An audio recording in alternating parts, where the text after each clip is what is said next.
साथियों, welcome back. आप सभी लोगों का बहुत बहुत स्वागत है मेरे यूट्यूब चैनल पर। एक बार फिर हम लोग देखेंगे इस वीडियो क्लास के माध्यम से, ऑनलाइन क्लास के माध्यम से समान विज्ञान से जुड़ा हुआ एक महत्वपूर्ण विषय। और समान विज्ञान में आपको पता है कि सबसे महत्वपूर्ण जीव विज्ञान है बायोलॉजी। और बायोलॉजी का बहुत सारा टॉपिक मैं पहले भी वीडियो के माध्यम से आपके सामने उपलब्ध कर चुका हूं। अब उसी की कड़ी को आगे बढ़ाएंगे और आज बात करेंगे डाइजेस्टिव सिस्टम से संबंधित जो बचा हुआ है एक इम्पोर्टेंट पार्ट, उसी की विस्तार से चर्चा करें। तो वीडियो को या ऑनलाइन क्लास को कंटिन्यू देखें, रेगुलर देखें कंटिन्यूटी के साथ, क्योंकि पता है आपको कि slow and steady win the race. जो भी धीरे धीरे लेकिन सतत काम करता है सफलता जरूर मिलती है। कछुआ को देखते हैं कि कछुआ धीरे धीरे चल के भी खरगोश को हरा देता। खरगोश बहुत उछलता है लेकिन कंटिन्यू नहीं उछल पाता। और इसलिए ध्यान रखना है कि जो भी काम करे निरंतरता के साथ करे। जो भी सिचुएशन आए, समस्याएं आए, उन सब से अपने आप को सेफ रखते हुए अपने काम को फोकस करें। काम का केंद्र बिंदु बना करके अपने सारे सिस्टम को एक सिस्टमेटिक तरीके से काम को इंप्लीमेंट करते रहें। तो चलिए शुरू करते हैं। डाइजेस्टिव सिस्टम के अंतर्गत पाचन तंत्र के अंतर्गत हम लोग ने पढ़ा था स्मॉल इंटेस्टाइन में पाचन क्रिया कैसे होती है, कैसे जटिल यौगिक सरल यौगिक में कन्वर्ट हो जाते हैं। अब जब जटिल यौगिक सरल यौगिक बन जाता है तो उसके बाद की प्रक्रिया जो बची हुई है उसी को हम लोग देखेंगे। और आज जो चर्चा होना है उसमें हम लोग बात करेंगे दो चीजों की, उन पचे हुए भोजन को एब्जॉर्ब करने की और अनपचे भोजन को बाहर निकालने। ये दोनों पार्ट जब पढ़ लेंगे तो मानव का पाचन अंग से संबंधित जो भी पाते हैं वह कंप्लीट हो जाएगा। तो चलिए शुरू करते हैं। पहले तो एब्जॉर्प्शन ऑफ न्यूट्रिएंट्स मतलब पोषक तत्वों का अवशोषण। ये बहुत इंपॉर्टेंट पार्ट है जो हम आपको बताने जा रहे हैं। पोषक तत्व का अवशोषण। और हमने कहा था कि सबसे इंपॉर्टेंट पार्ट यही होता है किसी भी सिस्टम में। शरीर के लिए सबसे इंपॉर्टेंट यही है कि भोजन दिया जाए तो भोजन करना जितना जरूरी है उससे ज्यादा जरूरी उसको पचाना होता है। और जब पाचन हो जाए तो उससे भी ज्यादा जरूरी उसका अवशोषण होता है, एब्जॉर्प्शन। तो ये ध्यान रखना है कि उसी को हम लोग देखने जा रहे हैं। हम बहुत अच्छा पढ़ाएं और आपको समझ में ना आए, मैं बहुत अच्छा बोलूं आप उसको समझ ना पाए तो उसको बोलने का कोई मीनिंग नहीं। एक व्यक्ति बहुत अच्छा भोजन करता है लेकिन वो भोजन बॉडी गेन ही नहीं कर पाता है, वो जैसे लेता है वैसे ही बॉडी से बाहर निकल जाता है, तो फिर उस भोजन का कोई महत्व नहीं रहता उसके लिए। हम कम ही खाएं और उसको पूर्ण रूप से पचा पाएं, यही सबसे बड़ा उद्देश्य होना चाहिए किसी भी सिस्टम में। और यही आज के युवा पीढ़ी की सबसे बड़ी परेशानी कि वो सुनते बहुत हैं, पढ़ते बहुत हैं, लेकिन गेन कम कर पाते। और इसी चीज पर ध्यान रखना कि आप ज्यादा से ज्यादा गेन करने पर, अपने आप में उसको शामिल करने पर प्रयास करें। जिस दिन गेन करना शुरू करेंगे आप बहुत ज्यादा सक्सेसफुल हो जाएंगे अपने लाइफ में, किसी चीज को गेन करने की क्षमता। और यही पाचन तंत्र से संबंधित भी। तो हमने पढ़ा था कुछ महत्वपूर्ण जो छोटी आंत की बात थी उसमें कि जटिल यौगिक लिया गया और वो सरल यौगिक बन गया। लेकिन सरल यौगिक का पाचन के बाद अवशोषण होना जरूरी है। और हमने बताया था आपको कई तरह की बातें छोटी आंत में। पहला तो कि जटिल यौगिक जो था कार्बोहाइड्रेट वो टूटा था कई रूप में। एक टूटा ग्लूकोज के रूप में, ग्लूकोज के बाद फ्रुक्टोज के रूप में, फ्रुक्टोज के बाद गैलेक्टोज के रूप में। ये सब क्या है? कार्बोहाइड्रेट। जब प्रोटीन लिए तो प्रोटीन टूटा एमिनो एसिड में और एमिनो एसिड के साथ साथ सिंपल पेप्टाइड में। तो पेप्टाइड भी प्रोटीन का ही रूप है। जब प्रोटीन टूटता है तो पेप्टोन्स सिंपल पेप्टाइड में ब्रेक डाउन करता है। तो ये दो इंपॉर्टेंट पार्ट्स। इसके अलावा जो चीजें हैं भोजन में, उसमें फैटी एसिड और ग्लिसरॉल, वसा के टूटने से हमने पढ़ा था कि फैटी एसिड बनता है और फैटी एसिड के साथ साथ ग्लिसरॉल बनता है वसा के टूटने से। और बाकी जो बच गया वो और दो तीन चीज, एक जो भोजन में हमने वाटर को शामिल किया, उसके बाद मिनरल्स को शामिल किया, और मिनरल्स के साथ साथ विटामिन। तो ये कुछ इंपॉर्टेंट कंपोनेंट्स है जिसको पचाना नहीं था, ऑलरेडी हमने कहा था ये माइक्रोमोलिक्यूल्स है, और ये सब पचाएं। रेडीमेड भोजन मिलता है, ग्लूकोज लेते हैं हम लोग, रोटी पचाना पड़ता है, चावल पचाना पड़ता है, प्रोटीन पचाना पड़ता है, पानी पीते हैं उसको पचाने की जरूरत नहीं है। तो इतना चीज को भोजन में पोषक तत्व माना गया। अभी तो पचाया है, स्मॉल इंटेस्टाइन तक आते आते सब कुछ जो पचना था वो पच गया, और जो नहीं पचना था वो भी यहां पर मौजूद है। अब इसी का अवशोषण होना, तो अवशोषण जो होना है वो ध्यान रखना है। उसके लिए अवशोषण का अलग अलग स्थान है, अलग अलग अंगों में इनका अब्जॉर्प्शन होगा, और यही कभी कभी जीएस में पूछ देगा कि कौन पोषक तत्व का अवशोषण कौन करता है, और इसलिए ये बहुत इंपॉर्टेंट पार्ट है। तो पहले तो हम फैक्चुअली बता देते हैं और फिर इसका कॉन्सेप्चुअल भी आपको बता देंगे, ताकि आपको कोई कंफ्यूजन ना हो, बिल्कुल कॉन्सेप्ट क्लियर है और आप आसानी से बना सके क्वेश्चन जब पूछा जाए। तो ये ध्यान रखना है, ग्लूकोज, फ्रुक्टोज और ग्लैक्टोज जो कार्बोहाइड्रेट का पार्ट, इसका अब्जॉर्प्शन एक पार्ट में होता है। आपको याद होगा, मैं आप लोगों से पूछ रहा हूं, इलियम कहां होता है? सब लोग पढ़े हैं, वीडियो अगर नहीं देखें तो पीछे जाकर देखें। तो इलियम एब्जॉर्ब करता है इन सबको, ग्लूकोज, फ्रुक्टोज, ग्लैक्टोज, मतलब कार्बोहाइड्रेट का अवशोषण कौन करेगा? इलियम करेगा। इलियम कहां होता है? कोई जवाब नहीं आ रहा है तो जवाब दें, सोचें। पढ़ने का हमने यही कहा कि गेन करने पर प्रयास करें, कहानी नहीं सुने। खूब बात करते हैं हम लोग पॉलिटिक्स की, बहुत गंदगी है पॉलिटिक्स में, सभी नेता भ्रष्टाचार से लिप्त हैं, एक एक अधिकारी लिप्त हैं, सब चर्चा करते हैं, लेकिन कोई उस गंदगी को साफ करने के लिए तैयार नहीं। सब अपने आप को बचा कर रखना चाहते, नहीं चाहते कि हम जाकर खुद ही इसमें पार्टिसिपेट करें और जो गंदगी उसको दूर करने का प्रयास करें। तो सिर्फ बात करने से, सुनने से कुछ नहीं होगा, इसको गेन करें और अपने जीवन में इंप्लीमेंट करें इसको। तो चलिए इसको ध्यान दें। तो कार्बोहाइड्रेट का अवशोषण कौन करेगा? इलियम करेगा। इलियम छोटी आंत में होता, छोटी आंत का सबसे इंपॉर्टेंट पार्ट इलियम ही था, हमने बताया था, पूछा है सीजीएल में, एसएससी में कि इलियम कहां होता, तो ये ध्यान रखना है। अब यहां बाकी जो बच गया, अमीनो एसिड, सिंपल पेप्टाइड, ये भी प्रोटीन है और प्रोटीन के टूटने से बना है, और इसका भी पाचन के बाद अवशोषण का कार्य इलियम में ही होता, ये ध्यान रखना। तो ध्यान देना है कि ये दोनों मेनली इलियम में होगा, इसका किसका? प्रोटीन का और कार्बोहाइड्रेट का। अब यहां जो बच गया फैटी एसिड, ग्लिसरॉल, जो घी, तेल, मक्खन, ड्राई फ्रूट्स, मेवा, ये सब जो खाते हैं उसमें फैट से बसा, नारियल वगैरह तेल जो खाते हैं सब में बसा, टूटता तो इसी रूप में टूटता, और इसका अवशोषण मेनली डायरेक्ट रूप में लीवर से निकलने वाले वाइल जो पीत होता है उसके रिएक्शन के उपरांत वो टूटता है, और टूटने के बाद ये बनता है, और तब इसका अवशोषण का कार्य होता है, जिसमें मुख्य रूप से इसका अवशोषण लिम्फ में होता है। तो लिम्फ हम पढ़े हैं, आप लोग को बताया गया है जब हम लोग टिश्यू पढ़ रहे थे, तो ब्लड और लिम्फ की बात, तो लिम्फ में अवशोषण होता है इसका, और लिम्फ के अलावा कुछ जो पार्ट है वो सीधा ब्लड में चला जाता है, ये ध्यान रखना। तो ये दो इंपॉर्टेंट पार्ट, और बाकी बच गया मिनरल्स, वाटर और विटामिन।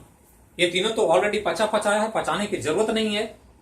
अब यहां पर ध्यान दें, मिनरल्स, वाटर और विटामिन की, तो इसका जो अवशोषण है ये मुख्य रूप से पूरे स्मॉल इंटेस्टाइन के द्वारा होता है, स्मॉल इंटेस्टाइन मेनली, क्योंकि मेन पार्ट स्मॉल इंटेस्टाइन छोटी आंत, इसी के द्वारा सारा पाचन और रोशन का, ये सब भी छोटी आंत में, छोटी आंत में ही ये दोनों पार्टिकुलर प्लेस है इलियम, लेकिन यहां पूरा इंटायर स्मॉल इंटेस्टाइन इन तीनों को ऑब्जर्व करता। लेकिन इसके अलावा वाटर और मिनरल्स की बात करें अलग से, तो वाटर और मिनरल्स की जब बात करेंगे तो ये वाटर एंड मिनरल्स, खनिज जो नमक वगैरह लेते हैं, इनकी बात करें तो ये तीनों का मेनली अवशोषण छोटी आंत ही करेगा। लेकिन ये छोटी आंत के अलावा ये वाटर और मिनरल्स का अवशोषण दो इंपॉर्टेंट प्लेस पर और होता है। एक का नाम है स्टोमक और एक का नाम है लार्ज इंटेस्टाइन, कुछ हद तक। तो ये ध्यान रखना है क्योंकि ये बहुत इंपॉर्टेंट पार्ट्स है एग्जाम के लिए कि पाचन के उपरांत ये जो बना है इसका कहां कहां अब्जॉर्प्शन होगा, एब्जॉर्प्शन।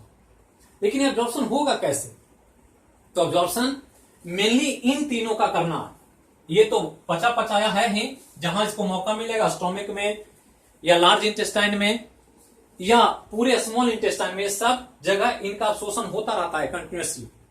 लेकिन इनका जो अब्जॉर्प्शन हो रहा है इसके लिए मेन काम छोटी आंत कर रहा है, और छोटी आंत में अवशोषण का जो मेन कार्य है, छोटी आंत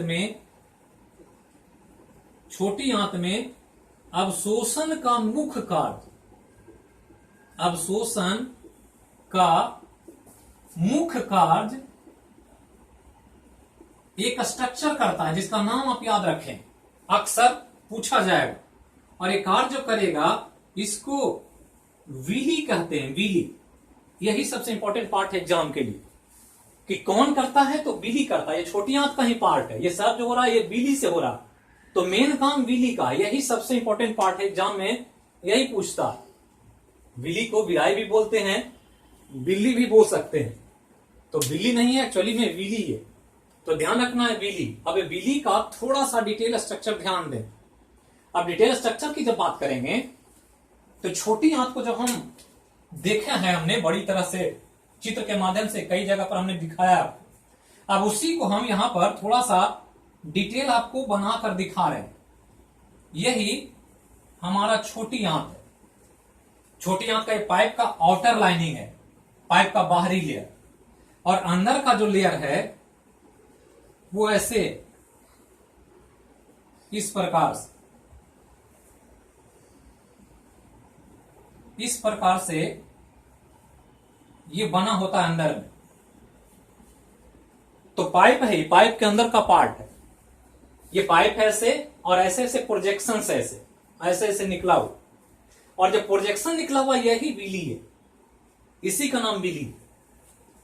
तो होता कैसे है इसको ऐसे समझें, क्योंकि जब तक आप लोगों को समझाया ना जाएगा, कहने से बातें समझ में नहीं आएगी। सिर्फ ये बना देने से बहुत सारे लोगों को समझ नहीं आए कि सर बना क्या रहे हैं। लेकिन अगर मैं थोड़ा सा एग्जांपल दूं, आप बिल्कुल स्पष्ट हो जाएगा कि जो लोग मटन खाते हैं, तो मटन में बॉडी का हर पार्ट लोग खा जाते हैं, सिर से लेकर पांव तक। बकरे का गोड़ी भी खाते हैं, गोड़ी मतलब गोड़ होता है, पैर, लेग, हेड भी खा जाते हैं, चेस्ट खाते हैं, थाई खाते हैं, सब कुछ खाते हैं। और जाएंगे दुकान पर तो कहेगा कि सीना कलेजी वाला पार्ट दीजिए। अलग अलग टेस्ट है लोगों का। और कितना लोग तो इसको कहेंगे कि ना हमको ये चाहिए, और इसको कहते क्या है, तो इसको पचौनी कहते हैं लोग। बहुत गंदा होता है इसमें। गंदा मतलब इसमें मल होता है, बकरियों का, गोट का, जो मल त्याग करता है वही इस पाइप से गुजरता है। तो जो पचौनी खाए होंगे कभी, या मटन की दुकान पर पचौनी का काम करेंगे, तो पाइप देखे होंगे, बकरी का कटा हुआ बॉडी देखेंगे तो पाइप ऐसे ऐसे घुड़मुड़ा दिखेगा, जो इंटेस्टाइन एकदम चिकना दिखेगा। बाहर वाला सतह चिकना है, बिल्कुल एकदम स्मूथ है, जैसे बोर्ड स्मूथ है वैसे ही। लेकिन जब उस पाइप को उलट दिया जाए, पलट दें, मतलब रिवर्स कर दें, अंदर के सतह को बाहर कर दें, तो अंदर के सतह को बाहर करेंगे तो अंदर बिल्कुल रूखड़ा मिलेगा ऐसे। जैसे तौलिया एक प्लेन है, गमछा बिहार में बहुत फेमस है, बिहार की पहचान है गमछा। आजकल तो फेमस फैशन हो गया है, ये कोविड-19 में गमछा भी लपेट कर लोग चल रहे हैं। पूरे वर्ल्ड में गमछा का प्रचलन होने, नरेंद्र मोदी जी ने भी गमछा में ही मन की बात कहा करके, तो गमछा आज ब्रांड हो गया है बिहार के लिए। पहले से भी पहचान था, तो और पहचान हो गया। तो गमछा में कोई आउटर लाइनिंग नहीं होता है, लेकिन एक फर वाला तौलिया आता है। तो फर वाला तौलिया देखेंगे धागा निकला रहता है, तो वैसे ही है, सतह है और सतह से धागा ऐसे ऐसे उभरा रहता है, उसको विली कहते हैं। और यही विली पोषक अंग है मुख्य रूप से। अब होता क्या है कि इधर से भोजन आ रहा है, ये सब भोजन है ऐसे, और इसी पाइप में भोजन पड़ा हुआ है जो पचा पचाया है, जिसमें glucose, fructose, galactose, amino acid, वसा, फैटी एसिड, ग्लिसरॉल सब इसी में। अब इसके बगल में, पाइप के बगल में ब्लड की नली होती है, जो ब्लड गुजरता है इसे, ये वेसल है, रक्त वाहिनी, जो ब्लड इन पदार्थों को लेकर के बॉडी के डिफरेंट डिफरेंट पार्ट तक पहुंचा देगा। कुछ पहुंचा देगा हृदय में और कुछ पहुंच जाएगा लीवर में। और इसके लिए सबसे महत्वपूर्ण काम विली करेगा। और विली करेगा क्या? तो जो भी इसके पास से गुजरेगा उसको ये अपने अंदर एब्जॉर्ब कर लेगा। ये सब एब्जॉर्ब करने में लगा रहता है। इसको अंदर खींचेगा और खींच करके यहां लाएगा और यहां से सब ब्लड में चला जाएगा और ब्लड इसको लेकर के हार्ट में और लीवर तक पहुंचा देगा। और जब पहुंचा देगा तो वही फिर ब्लड पंपिंग के द्वारा जब दौड़ेगा तो शरीर में जहां उसकी जरूरत है उन सभी अंगों को वहां तक पहुंचाने का वो काम करेगा, जो हम पहले भी बता चुके हैं जब साइटोलॉजी का क्लास किए होंगे, चाहे वो ऑफलाइन या ऑनलाइन, तो बताया गया हो। प्रोटीन की फैक्ट्री किसको कहते हैं? कोई बता सकते हैं? जल्दी जल्दी जल्दी बताएं, प्रोटीन की फैक्ट्री किसको कहते हैं? बताएं कि कार्बोहाइड्रेट का फॉर्मेशन कहां होता है? जल्दी बताइए। तो ये ध्यान रखें, तो प्रोटीन की फैक्ट्री राइबोसोम को कहते हैं और कार्बोहाइड्रेट का फॉर्मेशन क्लोरोप्लास्ट में होता है। तो उसके लिए कुछ रॉ मटेरियल, चलो रॉ मटेरियल यहीं पर है जिसको काम विली करता। अब विली में उभरा हुआ एक फिंगर लाइक प्रोजेक्शन है ऊपर नीचे, और इसके कारण विली में पृष्ठ क्षेत्रफल बहुत बढ़ जाता है, सरफेस एरिया। और पृष्ठ क्षेत्रफल जब बढ़ेगा तो इसके कारण एब्जॉर्ब करने में मदद मिलेगा, ज्यादा से ज्यादा पोषक तत्वों को एब्जॉर्ब कर पाए। और जब ये एब्जॉर्ब हो गया सब विली की मदद से, तो बच गया, जो क्या बचा? सिट्ठी बच गया। नींबू लें और नींबू को पूरा निचोड़ दें तो जूस निकल गया जो इंपॉर्टेंट था। बाकी जो बच गया वो अनवांटेड मटेरियल है, वेस्ट मटेरियल है, कचरा जिसको फेंकना। अब यहां निकल गया तो अब इसको बाहर करना, और जो बाहर करना उसी को मल कहते हैं, फीकल मैटर, जो हम लोग उत्सर्जन के माध्यम से बाहर कर देते हैं। जैसे सरसों से तेल निकालते हैं तो तेल जब निकल जाता है तो बचता है खल्ली, बचता है, जिसको लोग जानवरों को खिलाने में इस्तेमाल करते हैं। तो वो क्या है? वही यहां पर भी है कि जो मेन चीज था वो निकल गया और बाकी जो अनवांटेड मटेरियल है, अनवांटेड है, इसको बाहर करना है। और बाहर करने की जिम्मेवारी ये सारा का सारा अब बड़ी आंत पर आ जाता। तो यही छोटी आंत का सबसे महत्वपूर्ण पार्ट था। और ध्यान रखना है, ये विली सबसे अधिक जो होता है वो इलियम में ही होता। इसीलिए हमने कहा यहां एब्जॉर्प्शन का काम कौन कर रहा है? इलियम कर रहा है। कार्बोहाइड्रेट और प्रोटीन का मेन एब्जॉर्प्शन इलियम के द्वारा होता, और इसलिए इलियम का विशेष महत्व है। और ये विली को याद रखना है, कभी भी पूछ दे कि पोषक तत्वों का अवशोषण कौन करता है, तो विली करता। तो यहीं पर अवशोषण का काम हो गया। दोस्तों एक चीज ध्यान रखें कि जब भी कोई काम करें तो दिल से करें। दिल से करने का मतलब ऊपरी मन से काम न करें, क्योंकि दिल से किया हुआ काम बहुत फायदा देगा आपको। पढ़ाई करें तो दिल से करें, कोई भी चीज याद करें तो दिल से याद करें, दिमाग लगाएं, लेकिन दिल से करेंगे तो वो चीजें आपको लॉन्ग टाइम तक आपके दिमाग में रहे। और अगर दिल से नहीं करेंगे, दिमाग से करेंगे सिर्फ, तो वो चीजें आपके मेमोरी में ज्यादा दिन तक नहीं रहेगा। प्रेशर में कोई काम ना करें, जब भी करें एकदम रिलैक्स मूड में करें। कहता है कामयाब बनने के लिए काबिल बनना पड़ता, बहुत मेहनत की जरूरत नहीं है। काबिल जब बन जाएंगे कामयाबी आपके पीछे आ जाती है। और काबिल नहीं बनेंगे, काबिल बनने का मतलब होता है कि जो काम करें उसमें नंबर 1 रहे। कहा जाता है कि सक्सेसफुल होने का सबसे बड़ा तरीका यही है कि आप जो भी करें उसमें नंबर 1 रहने का प्रयास करें। कहा जाता है कि एक व्यक्ति को एक पिताजी ने कहा कि तू मोची बनना है तो मोची बन। मोची समझते हैं? जो फटे टूटे जूते और चप्पल को सिलता। तो मोची बनना है तो मोची बन, लेकिन ऐसा मोची बन कि वैसा दूसरा मोची उस शहर में नहीं होना चाहिए। मतलब पूरे लोगों को पता होना चाहिए कि सबसे टॉप लेवल का मोची वही है। अगर दर्जी बनना है तो टेलर बनना है तो दर्जी ही बन, लेकिन कपड़ा ऐसा सिल कि पूरे शहर के लोग सिलवाना चाहें कि हमारा शादी का सूट सिलाएगा तो उसी दुकान में सिलाएगा। और जिस दिन ये आपके दिमाग में आ गया कि हमको जो करना है दिल से करना है, टॉप लेवल पर रह के करना है, आपको कोई पीछे नहीं कर सकता। बहुत पढ़ना, बहुत ज्यादा टैलेंट होने की जरूरत नहीं है, लेकिन जो करें मास्टरी के साथ करें, उसमें पकड़ रखें अपना, तभी आप सक्सेसफुल हो सकते हैं। और डेडिकेशन के साथ करें, दिल से करें। तो चलिए अब आगे चलते हैं और बात करते हैं हम लोग अब पाचन तंत्र के सबसे अंतिम पड़ाव की, जिसका नाम है लार्ज इंटेस्टाइन। लार्ज इंटेस्टाइन, इसको हिंदी में बड़ी आंत कहा जाता है। बड़ी आंत, नाम बड़ी आंत है लेकिन बड़ा है नहीं, इसलिए बहुत इंपॉर्टेंट है। अब जहां तक पढ़ लिए थे उसी से आगे की बात करें। तो कहां तक पढ़ लिए हैं उसी को ध्यान दें। यहां तो हमने पूरा डाइजेस्टिव सिस्टम पढ़ा दिया आपको। अब डाइजेस्टिव सिस्टम में पढ़ने के लिए आपके एग्जाम के लेवल में कुछ नहीं बचा, लेकिन अब ये तो डिपेंड करेगा कि आपको कितना यहां से गेन हुआ या नहीं हुआ।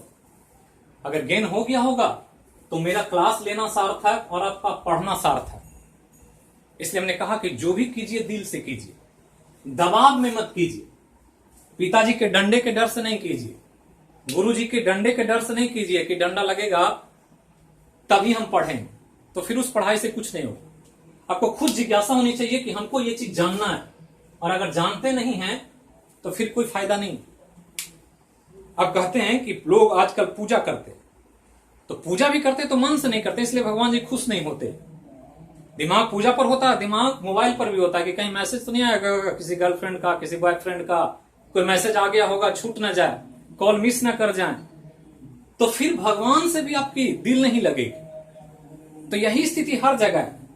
दिन भर काम करते हैं कि मेरे जीवन में अच्छा हो जाए, और हमेशा गलत ही करते हैं। इसलिए ध्यान रखना है कि दिन भर पूरे साल भर गलत करते हैं। और आज तो सावन का महीना है, सावन में लोग जाते थे शंकर भगवान के पास देवघर और अपनी अपनी मनोकामना रखते थे। एक बात है कि शंकर भगवान भोले बाबा जो महाकाल हैं, हर की इच्छा पूरी करते हैं, मनोकामना पूरी करते हैं, बहुत भोले हैं वो। लेकिन जो जिंदगी भर गलत करते हैं और वहां जाकर सोचते हैं एक दिन भगवान के दरबार में जाने से हो जाएगा, तो ऐसे लोगों को भगवान जी भी सोचते होंगे कि अगर मौका मिलता तो त्रिशूल घुसा देते मंदिर में पहुंचने के साथ ही। तो ये ध्यान रखना है, और काम को बिल्कुल ईमानदारी के साथ करें, नियत साफ रखें, नियत में कोई खोट ना रखें, और जो भी काम करें दिल से करें। अब चलते हैं लार्ज इंटेस्टाइन की बात करते हैं। तो लार्ज इंटेस्टाइन की बात हमने किया कि माउथ है हमारा, और माउथ का ये माउथ कैविटी है ऐसे, और माउथ कैविटी के नीचे हमने पढ़ा था ये एसोफेगस है। एसोफेगस के नीचे हमारा छोटा सा स्टोमिक है, और स्टोमिक के नीचे ये छोटी आंत। ये सब हम पढ़ चुके हैं। ये छोटी आंत हम यहां तक देख चुके हैं, यहां तक मैं आप लोगों को बता चुका हूं। अब यहां से बड़ी आंत की बात करें तो बड़ी आंत में यहीं से बड़ी आंत की शुरुआत होती है। हम ब्लू वाला जो बना रहे हैं बड़ी आंत बना रहे हैं, और बड़ी आंत इस प्रकार से यहां शुरू होता है। बहुत इंपॉर्टेंट स्ट्रक्चर है जिसको थोड़ा सा ध्यान रखना। ये बड़ी आंत है ऐसे, इस प्रकार से।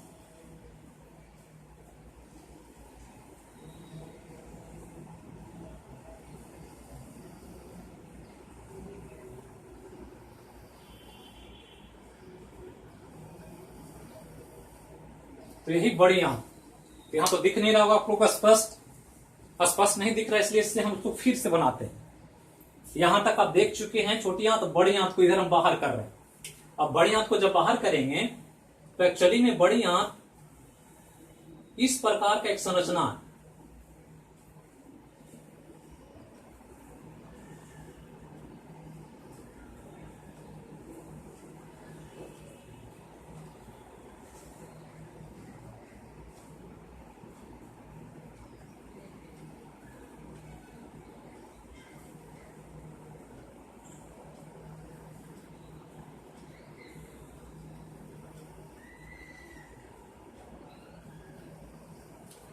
यही हमारा बड़ी आंत, इसी को हम इधर किए हैं और ये छोटी आंत यहां ज्वाइंट है यहाँ।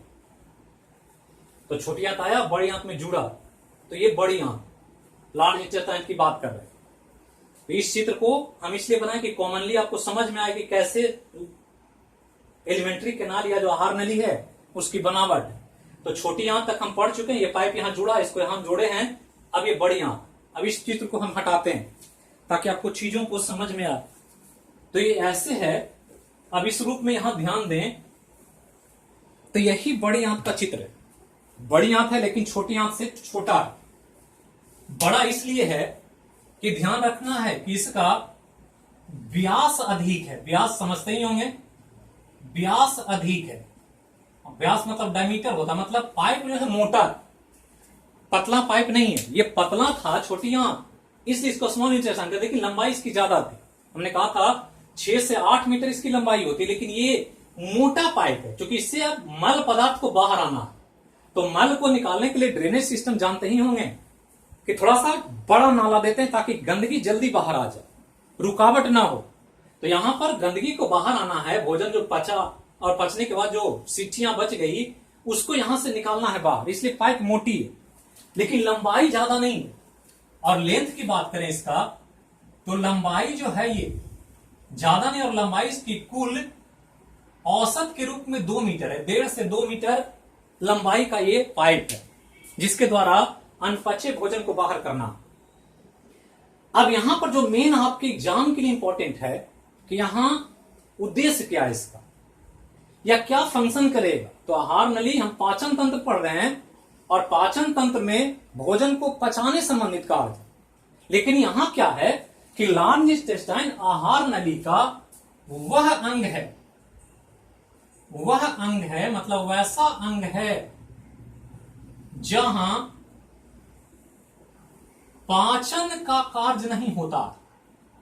पाचन का कार्य नहीं होता है, ये पूछेगा एग्जाम में, अक्सर पूछ देगा, अक्सर पूछेगा। तो आप ध्यान रखें, गलती नहीं करेंगे। नहीं होता पाचन हुआ, हम मुंह से लेकर के अब अंतिम पड़ाव पर है। भोजन मुंह से डाले, अब भोजन बाहर निकलने वाला। तो जब निकलने हो गया तो मतलब पाचन होता रहा, कुछ मुंह में पचा, कुछ स्टोमिक में पचा, कुछ छोटी आंत में पचा, पचते आ रहा।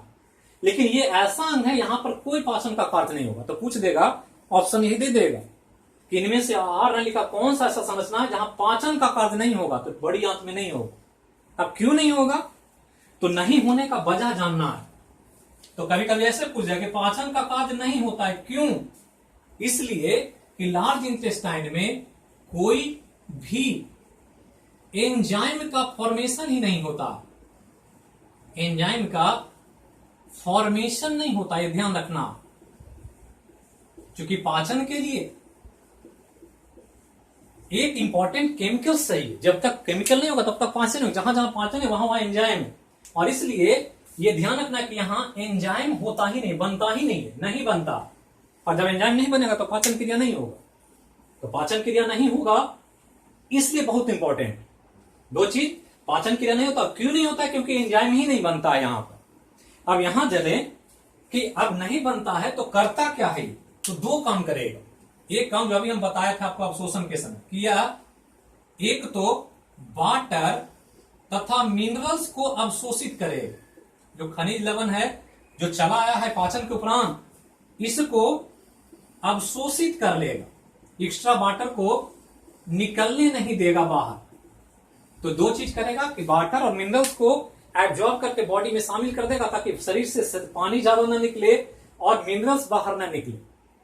दूसरा कि यह जो है मेन जो काम करता है, इसका मेन काम है अनपचे भोजन को बाहर निकालना। अनपचा भोजन, जो भोजन अब पचेगा नहीं, वेस्ट मटेरियल है, कचरा है, अनपचे भोजन को बाहर निकालना, ये सबसे इंपॉर्टेंट काम है। क्योंकि जब तक गंदा चीज बाहर नहीं निकलेगा तब तक शरीर स्वस्थ नहीं रह सकता है। घर में काम करे दिन भर और कूड़ा जमा होता है तो झाड़ू न लगाए तो घर में रहने का मन नहीं करेगा।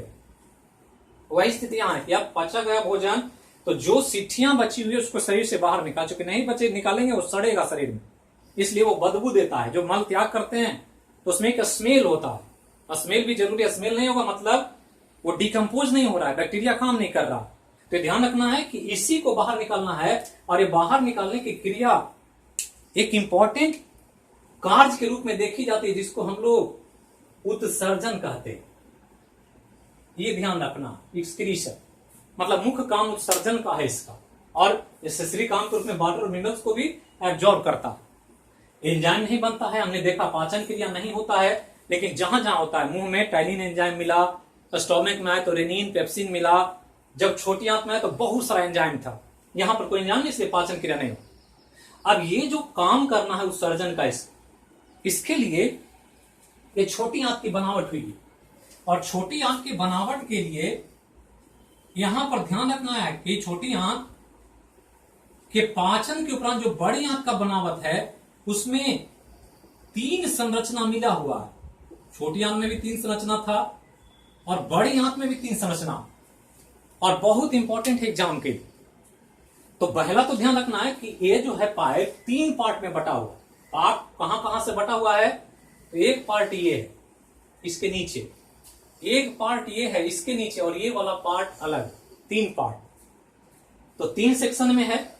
पहला सेक्शन जो है 3 संरचना में ए, उसका नाम है सीकम। ये ध्यान रखना है, पहला का नाम क्या है? सीकम। बिल्कुल ध्यान रखना है, पूछेगा एग्जाम में। बीपीएससी 65वीं 66वीं आने वाला, मैं उसके तैयारी पर बहुत जल्दी ही एक वीडियो बनाने वाला, और बुक का बहुत सारा कमेंट्स आया कि बुक कैसे मिलेगा। तो जो बुक अवेलेबल है हमारा लिखा हुआ या इंस्टीट्यूशन का लिखा हुआ, कुछ तो मार्केट में अवेलेबल है और कुछ अभी मार्केट में नहीं है, वो इंस्टीट्यूशन का ऑफिस से ही मिलता है, लेकिन अभी लॉकडाउन में बंद है। तो एक सुविधा है कि जिनको बुक चाहिए वो कुरियर से मंगवा सकते हैं। तो उसके लिए मैं आगे आपको बताऊंगा कि कैसे उसको करना है। तो आप कुरियर से पैसे पे कर देंगे, जो अकाउंट दिया जाएगा उस पर, जिसका नॉर्मल फीस है कि 50 रुपये बुक नॉर्मली क्लास में ऑफिस में मिलता है, लेकिन बुक का प्रिंट 90 रुपये का है। तो 90 रुपये टोटल पैसे जमा करेंगे तो वो आपके घर तक कुरियर के माध्यम से पहुंच जाएगा बुक, चाहे वो फिजिक्स का हो, चाहे केमिस्ट्री का हो, चाहे बायो का हो, या जो भी कॉन्टेंट्स है। तो ध्यान रखना, चूंकि कुरियर में भी खर्च होगा, पोस्टल चार्जेस लगेंगे, तो उसका हम बता देंगे कि कैसे करना है। तो जिनको बुक्स मिलेगा, लेना है, वो आप कांटेक्ट कर सकते हैं, मेरे ग्रुप में मैसेज कर सकते हैं, व्हाट्सएप पे मैसेज कर सकते हैं। तो वो सब के द्वारा आपको धीरे धीरे मटेरियल भी उपलब्ध हो जाए। तो ये ध्यान रखना है, पहला पार्ट जो है ये सीकम। सीकम के बाद दूसरा जो पार्ट है उसका नाम है कोलोन, और तीसरा पार्ट जो है, तीसरा पार्ट उसका नाम है रेक्टम। 3 पार्ट। तो ये वाला नीचे वाला क्या है? यही सीकम, इसको सीकम कहते हैं। ये जो है ये कोलोन है, ये यहां से यहां तक कोलोन। कोलोन का 3 भाग होता है मेनली, और ये नीचे वाला ये जो है यही रेक्टम, मतलब मुख्य रूप से 3 भाग, ऐसे इसको 5 भाग में बांटते हैं। तो लेकिन यहां आपको जो बेसिक तौर पर पढ़ना है जीएस के लिए, ये 3 भाग काफी है। तो एक पार्ट सीकम है, एक कोलोन है, एक रेक्टम। कोलोन को 3 भाग में बांटते हैं, असेंडिंग कोलोन, ट्रांसवर्स कोलोन और डिसेंडिंग कोलोन। लेकिन उतना जानना नहीं है आपको, बेसिक तौर पर वो मेडिकल में 12 के सिलेबस में होता है, लेकिन जीएस में इतना ही जानना। अब ये क्या था पाइप, किसी को याद है? कमेंट कीजिए जल्दी से। तो ये किसका है? तो ये जो है ये इलियम है। हमने अभी बताया था छोटी आंत का इलियम, और इलियम और ये सीकम। तो ये जो छेद है, ये इधर से भोजन आ रहा है ऐसे पचने के बाद, और इस छेद के माध्यम से यहां आ जाएगा इसमें। तो ये जो छेद है, इस छेद का एक नाम है, होल है ये, और ये छेद ही बड़ी आंत को छोटी आंत से जोड़ देता है। तो कभी कभी पूछेगा कि बड़ी आंत और छोटी आंत के जोड़ने वाली संरचना का नाम क्या है? तो ये इलियम है, और ये क्या है? सीकम है। तो इलियम और सीकम को मिला करके वैज्ञानिकों ने नाम रख दिया, और नाम रखा इलियो सिकल वॉल्व। ये ध्यान रखना। तो इलियम और सीकम, इलियो सिकल वॉल्व है। वॉल्व मतलब एक वॉल्व होता है रबड़ जैसा, वो फैलता सिकुड़ता। तो ये फैलता है, भोजन इधर आ जाता है, फिर सिकुड़ता है, तो भोजन अब वापस नहीं आ सकता। वॉल्व का ही काम है कि एक तरफ से जाने देगा फिर वापस आने नहीं देगा। तो पच करके पुशअप किया भोजन, इधर आ गया, अब इधर से ऐसे इधर से मूव करेगा और मूव करते हुए ये इधर से ऐसे आएगा और आ करके यहां जमा हो जाएगा। ये बड़ा सा चैम्बर है जिसको रेक्टम कहते हैं। रेक्टम को हिंदी में मलाशय कहा जाता है। मलाशय मल को जमा करने का जगह है। और जब मल भर जाएगा तो यहां पर एक नली है जिसका नाम है एनल कैनाल। एनल कैनाल एक नली जो लगभग 5 से 6 सेंटीमीटर लंबा होता। अब ये एनल कैनाल है और ये छिद्र है जिसको गुदा द्वार कहते हैं हिंदी में, और अंग्रेजी में एनस कहते हैं, जो एनस कहा जाता है इसको। तो एनस है ये, और एनस गुदा द्वार है जो 2 तरह के वॉल्व से घिरा हुआ, एक्सटर्नल वॉलेंट्री और इंटरनल इनवॉलेंट्री। मतलब बाहर वाला वॉल्व हमारी इच्छा से काम करता है और अंदर वाला वॉल्व हमारी इच्छा से काम नहीं करता। अब यहां जब ये फिलअप होता है तो भोजन यहां आ रहा है, जमा हो रहा है, जमा होते होते मलाशय भर गया तो हम लोगों को मल त्याग करने की फीलिंग आ जाती, और मल त्याग करने से पचा भोजन एनस के माध्यम से बाहर निकल जाता है, जो गंदगी के रूप में वेस्ट मटेरियल बाहर हो जाता है। तो यही 3 पार्ट है। ये सब स्ट्रक्चर को याद रखना। आजकल स्ट्रक्चर से सवाल पूछा जा रहा है, बीपीएससी में, बिहार दरोगा में, सचिवालय में, सब में पूछा है, एसएससी में, रेलवे में। अब यहां ध्यान रखना है कि इन सब के अलावा, पाचन से संबंधित कामों के अलावा 2 इंपॉर्टेंट काम यहां और है। कि ये तो काम हो गया कि यहीं पर एक काम और जो हमने कहा था कि यहां कोलोन वाले क्षेत्र में हमने कहा क्या क्या, वाटर और मिनरल्स को एब्जॉर्ब करे। तो ये वाटर जो है अनपचा भोजन में वो, और कुछ मिनरल्स आया है जो इसको बाहर निकलने नहीं देगा शरीर, इसको फिर से गेन कर ले।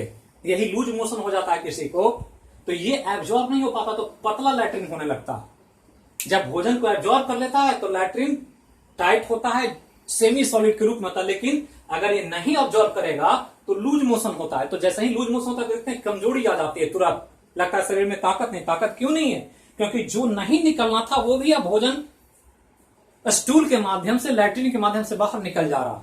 तो ये ध्यान रखना, यहां पर ये एक इंपॉर्टेंट काम। इसके अलावा ध्यान रखना है कि ये कोलोन जो है, इस कोलोन वाले पार्ट में एक बैक्टीरिया होता है। ये बहुत इंपॉर्टेंट है एग्जाम के लिए, हर एग्जाम में पूछा गया। और जो बैक्टीरिया जो है ये एक बहुत इंपॉर्टेंट बैक्टीरिया जिसका नाम है सिम्बायोटिक बैक्टीरिया। ये ध्यान रखना, हिंदी में सहजीवी बैक्टीरिया कहते हैं। तो सिम्बायोटिक है, सहजीवी है। सहजीवी मतलब पढ़े हैं, बीपीएससी 65वीं में पूछा गया था सहजीवी, वहां प्लांट से पूछा था और पूछेगा बार बार।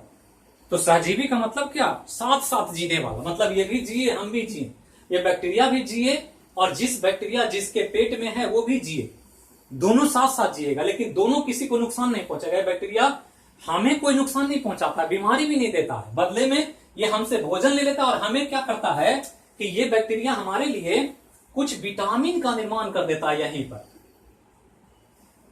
विटामिन बना देगा आपके जीवन को चलाने के। और कौन कौन विटामिन? तो एक विटामिन B3, B6, B12 और विटामिन के, खासकर के को ध्यान रखना। जो विटामिन चैप्टर में हम डाइजेशन में आगे जब चर्चा होगी तो हम पढ़ाएंगे, जब भोजन पढ़ेंगे तब। ये तो हम लोग पाचन अंग पढ़ रहे हैं। अब यही होता है जब कोई बीमार पड़ता है व्यक्ति, तो सब चीज का साइंटिफिक कारण है। डॉक्टर के पास जाते होंगे, आजकल कोई बीमारी होती है तो एंटीबायोटिक चलाते हैं। अब एंटीबायोटिक जब देंगे किसी को तो पता नहीं होता एंटीबायोटिक दवा को कि किस बैक्टीरिया को मारना है और किस बैक्टीरिया को नहीं मारना। तो सब बैक्टीरिया को मारेगा, जो बीमारी दे रहा है उसको भी मारेगा और जो विटामिन बना रहा है हमारे लिए उसको भी मारेगा। तो जब यहां से दवा दिया आपने, दवा गया यहां, तो ये बैक्टीरिया मरने लगता है यहां, जो हमारे लिए बहुत फायदेमंद है, विटामिन बना रहा है। और जैसे ही ये मरेगा भूख लगना बंद हो जाएगा, स्वाद कम लगेगा। और इसलिए डॉक्टर क्या करते हैं कि जब भी एंटीबायोटिक चलाते हैं तो साथ में एक मल्टी विटामिन दे देते हैं। कभी बिकोसूल लिख देंगे, कभी A to Z लिख देंगे, कभी रिकोनिया जेड लिख देंगे, कोवाडेक्स लिख देंगे। जो कंपनी उनको कमीशन देगी उनका नाम लिख देंगे। सबको पता है सब विटामिन में एक ही चीज होता है, लेकिन कंपनियां गिफ्ट देती है, बड़ा बड़ा कार देती है, घड़ी देती है, टीवी देती है, कंप्यूटर देती है। देखते होंगे डॉक्टर की दुकान में जाते हैं, डॉक्टर के क्लिनिक्स में, तो अब उसको दुकान ही कहें तो ज्यादा अच्छा है, क्योंकि अब लोग दुकान ही चला रहे हैं ज्यादातर डॉक्टर। उनका एक ही उद्देश्य है ज्यादा से ज्यादा पैसे कमाना। उनका ये उद्देश्य नहीं होता है कि पेशेंट अच्छा कैसे होगा। कुछ डॉक्टर अभी भी हैं, ऐसा नहीं है। पृथ्वी एक से एक विभूतियों से पड़ी, अगर सब कुछ खत्म हो जाएगा तो पृथ्वी पर प्रलय आ जाएगा, जो अभी दिख रहा है। तो ये ध्यान रखना है कि ये बैक्टीरिया को नुकसान पहुंचता है, इसीलिए एक्स्ट्रा विटामिन चलाया जाता है एंटीबायोटिक के साथ। बिना एंटीबायोटिक विटामिन के नहीं चलता है। जब भी एंटीबायोटिक चलता है, विटामिन की गोली भी साथ में खाई जाती है। तो ये चीज ध्यान रखना है। पूछ देगा कि सहजीवी बैक्टीरिया कहां होता है, तो कोलोन में होता है। कोलोन किसका पार्ट है, तो बड़ी आंत का पार्ट है। कौन विटामिन बनाता है, तो इतना तरह का विटामिन बनाता है। और ऐसे बैक्टीरिया को क्या कहते हैं, तो सहजीवी बैक्टीरिया कहते हैं। सब प्रश्न एग्जाम के, और इसी रूप में पढ़े, रटे नहीं, लूसेंट कॉमेडी नहीं देखें वीडियो में, जो लोग अक्सर देख रहे हैं। अब यहां ध्यान दें कि यहां के बाद एक और इंपॉर्टेंट पार्ट है, और वो इंपॉर्टेंट पार्ट ये है, ये वाला पार्ट, जिसका नाम है अपेंडिक्स। इसका नाम अपेंडिक्स। हमने बताया था पूरा नाम इसका वर्मी फॉर्म अपेंडिक्स है। और वर्मी फॉर्म अपेंडिक्स नाम सुने हो, अक्सर सुनते होंगे कि फलाना को अपेंडिक्स हो गया, फलाना बहुत परेशान है, पेट दर्द से बहुत चिल्लाता रहता है, और दवाइयां लेता है फिर भी उसको ठीक नहीं हो रहा है। तो गांव में बहुत परेशान होता है, अरे फलाना को अपेंडिक्स हो गया, अपेंडिक्स हो गया। बहुत सिंपल चीज है, लेकिन जान ले लेता है लोगों की कभी कभी। और ध्यान रखना है कि जो सिंपल होता है वही घातक होता है। बहुत छोटा हो, बहुत पीनअप करेगा, पीन दिखता नहीं, लेकिन जब चुभता है पीछे तो आदमी का दर्द से कराह जाता है। हाथी कभी को नहीं देखो किसी को नुकसान पहुंचा दे, लेकिन हाथी में एक छोटी सी चींटी घुस जाती है तो हाथी से तांडव करवा देती है। इसलिए छोटी चीजों से बचें, छोटी छोटी बातों को इग्नोर ना करें। लाइफ में छोटी छोटी बातें बहुत बड़ी हो जाती है, और जो छोटी छोटी बातों पर ध्यान देते हैं वो बहुत सफल हो जाते हैं। और इसलिए जो भी छोटा हो उस पर ध्यान देना। आज कोविड-19 का वायरस दिखता भी नहीं है, लेकिन आज पूरे वर्ल्ड में तहलका मचा रखा है। किसी वैज्ञानिक, बड़े बड़े उद्योगपति, बड़े बड़े पैसे वाले के पास कोई ऑप्शन नहीं दिख रहा है कि कैसे इसको कंट्रोल किया जाए। और जब भी दुनिया में कुछ भी विनाश हुआ है, छोटे चीज से हुआ है। इसलिए यहां हमने कहा एक छोटा संरचना है, नाम है वर्मी फॉर्म अपेंडिक्स। इसको हमने इसलिए कहा छोटा कि काम का नहीं है, इसलिए आजकल इसको मनुष्य के लिए वेस्टिजियल ऑर्गन कहा जाता है, हिंदी में अवशेषीय। ये पढ़े हम लोग, और वीडियो में हमने आपको बताया है जब इवोल्यूशन पढ़ रहे थे। अवशेषीय का मतलब कि वैसा अंग जो अब काम नहीं करता है हमारे लिए, पहले करता था हमारे पूर्वजों में। जब जंगल में रहता था मानव तो ये काम करता था। अब जंगल से घर में आ गया तो घर में आने से क्या फर्क पड़ा, पहले जंगल में रहता था, हाथ से तोड़ करके पत्तियां, फूल, फल, कंद मूल कच्चा खा जाता था। जानवर था मानव तो पकाना नहीं जानता था भोजन को। कुछ भी मिला, जैसे आज गाय चर लेती है, घास पात कोई से ही चरता था मानव भी, कोई गाय से अलग नहीं है, गाय के फैमिली में ही है मानव। धीरे जब घर में आया तो इसको लगा कि आग का आविष्कार करके भोजन पकाना शुरू कर दिया। तो जैसे ही पकाना शुरू किया तो इसका काम खत्म हो गया, अब इसका यूज नहीं है, और यूजने से बेकार का पड़ा हुआ है, लेकिन कभी कभी जान ले लेता है लोगों को। इसलिए सतर्क रहना चाहिए। जब भी इसमें कोई छोटी मोटी घटना घटे तो इस पर ध्यान देना। होता क्या है कि अवशेषीय अंग इसलिए काम आज नहीं कर रहा, पहले करता था। करता क्या था कि पहले सेलुलोज को पचाता था, और सेलुलोज कहां होता है, पौधे में होता है। ये ध्यान रखना है, पूछेगा एग्जाम में कि सेलुलोज कहां मिलेगा, तो पौधे में मिलेगा। तो बकरी, भेड़, खरगोश, गाय, भैंस, ये सब इसको पचाते हैं, इसलिए उनमें ये काम करता है। गाय में काम करेगा, बकरी में काम करेगा, भेड़ में काम करेगा। मानव में सेलुलोज नहीं पचता है, मानव सेलुलोज का पाचन नहीं करता, इसलिए इसकी जरूरत नहीं। लेकिन होता क्या है कि कभी कभी जो भोजन इधर से आ रहा था इलियम से, और ऐसे इसको इधर निकलना था, ऐसे बाहर निकल जाता ये, लेकिन ये भोजन ऐसे नहीं गया, ऐसे मुड़ गया और इधर आ गया। ये नली बंद है, आगे कोई रास्ता नहीं आगे जाने का, तो ये फंस गया भोजन। अभी जिसको सिट्ठी कह रहे हैं गंदगी, इसको ऐसे चल के ऐसे निकलना था, यहाँ के फंस गया। अब फंस गया तो फंसा हुआ क्या करेगा, ये तो कचरा है, ये सड़ेगा यहां, और सड़ेगा तो इसमें इन्फेक्शन हो जाएगा। इन्फेक्शन होगा तो ये बैलून जैसा ऐसे फूलने लगेगा, और फूलेगा तो इधर स्टोमिक है हमारा, स्टोमिक का बाहरी दीवार है जो हमें बाहर से दिखता है, तो छोटा सा तो नहीं टच करेगा, बड़ा होगा, ये फूलेगा तो यहां सटेगा आकर। तो जब सटेगा तो दर्द करने लगेगा बहुत ज्यादा। ये जैसे ही टच करेगा तो पेट में दर्द होगा। और ऐसे है ये, ऐसे जैसे हम खड़ा है ऐसे, तो खड़ा ऐसे, तो ये जस्ट इस साइड में यहां पर है, तो यहीं पर दर्द होगा एकदम बिल्कुल यहां पे। तो यहां पर अगर दर्द बहुत असहनीय हो, छोटा मोटा दर्द नहीं, असहनीय मतलब दवा लें तो भी ठीक ना हो, तो समझना चाहिए कि हो सकता है इसमें इन्फेक्शन हो गया। इसलिए डॉक्टर को जब शक होता है तो यहां पर हाथ को प्रेस करके देखते हैं, दबाते हैं, पूरा कस करके ऐसे दबाएंगे तो दबेगा, और दबाने पर अगर दर्द करे ज्यादा तो समझना है कि हो सकता है अपेंडिक्स इन्फेक्शन के कारण फूल गया है।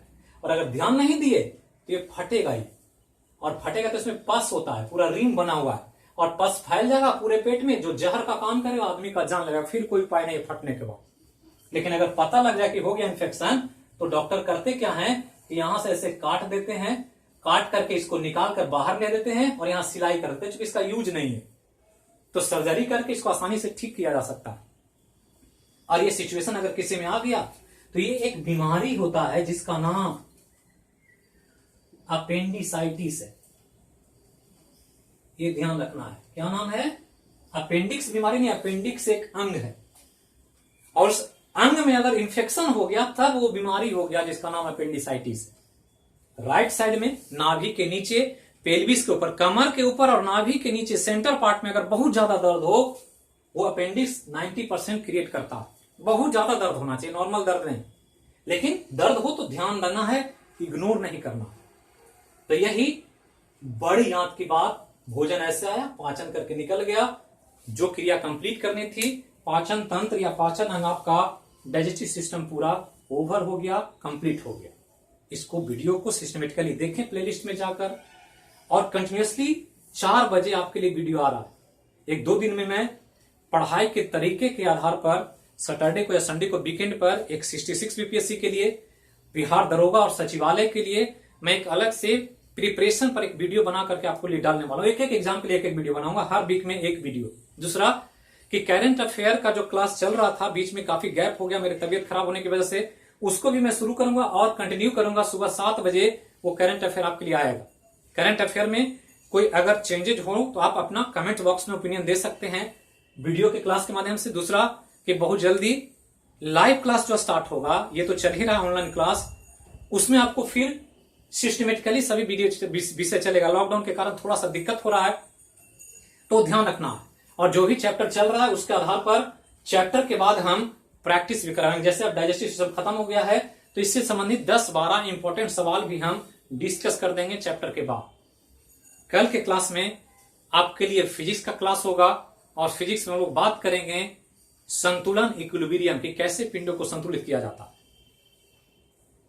तो फिर मिलेंगे अगले वीडियो में अगले विषय के साथ ऑनलाइन क्लास के माध्यम से। जहां रहें स्वस्थ रहें, सुरक्षित रहें, खुद को बचाएं, अपने आसपास के लोगों को सुरक्षित रखने का प्रयास करें। Thank you.